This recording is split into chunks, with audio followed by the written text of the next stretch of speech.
रमजान की बरकतें।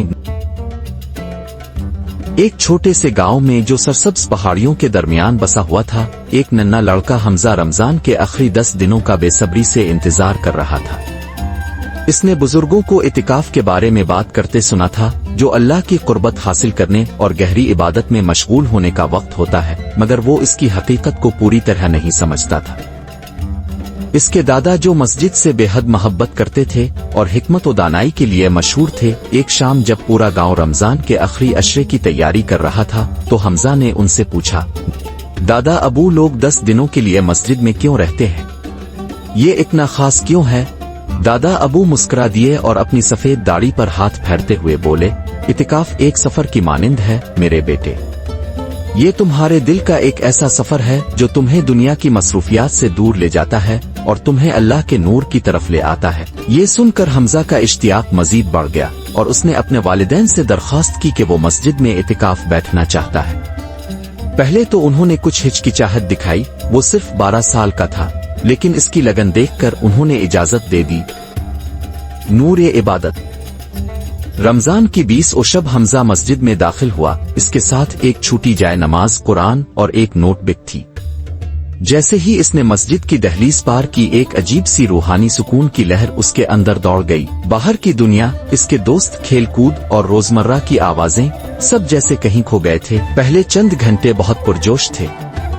इसने नमाजें पढ़े, कुरान की तिलावत की और इमाम साहिब की खूबसूरत तिलावत को सुना। मगर आधी रात के बाद एक अजीब सी बेचैनी ने इसे घेर लिया। मस्जिद का सुकून, तवील इबादत और दुनियावी मशागिल की गैर मौजूदगी इसके लिए अजनबी महसूस हो रही थी। शायद इतिकाफ मेरे लिए नहीं है, इसने दिल में सोचा। इस रात वो मस्जिद की ठंडी जमीन पर सोने की कोशिश करता रहा, मगर नींद न आई। इसे अपना नर्म बिस्तर और घर की सहूलतें याद आने लगे। फिर अचानक इसने अपने दादा को देखा, जो खामोशी से बैठे हाथ बुलंद किए दुआ मांग रहे थे। उनके चेहरे पर एक नूरानी सुकून था। हमजा ने सरगोशी में पूछा, दादा अबू अब क्या मांग रहे हैं? दादा अबू ने अपनी आंखें खोली और मुस्कुरा कर बोले, अल्लाह की रहमत, मगफिरत और तुम्हारे लिए दुआ मांग रहा हूँ मेरे बच्चे। ये आखिरी 10 रातें लैलातुल क़द्र को पाने का मौका है, जो 1000 साल से बेहतर है।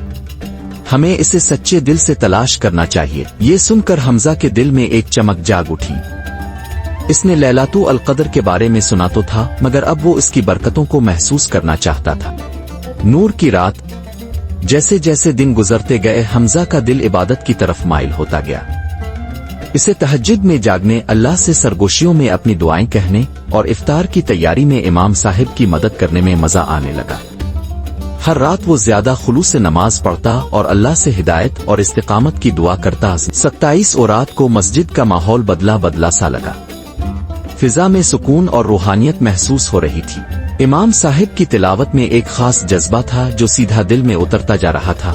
जब हमजा इबादत करते हुए अल्लाह के सामने झुका, इसकी आंखों से आंसू बहने लगे। अल्लाह मुझे मुआफ कर दे, मुझे हिदायत अता कर, मेरे दिल को अपने नूर से भर दे। इस लम्हे हमजा को इतिकाफ का असल मतलब समझ आया। ये सिर्फ मस्जिद में ठहरने का नाम नहीं, बल्कि अल्लाह को अपने दिल में पाने का एक सफर था। ये सुकून, ये दुआएं, ये लम्हात, यही तो असल दौलत थी। इतिकाफ की रोशनी।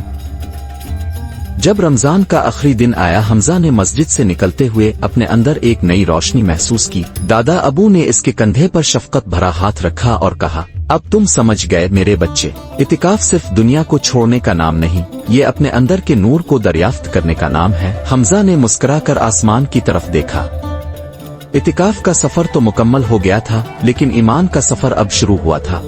सबक। रमजान का आखिरी अशरा एक रूहानी मौका है, जहां हम अल्लाह की रहमत, मगफिरत और कुर्बत हासिल कर सकते हैं। अल्लाह हमें लैलातुल क़द्र की बरकतें नसीब करे और रमजान की रहमतों से भर दे। आमीन।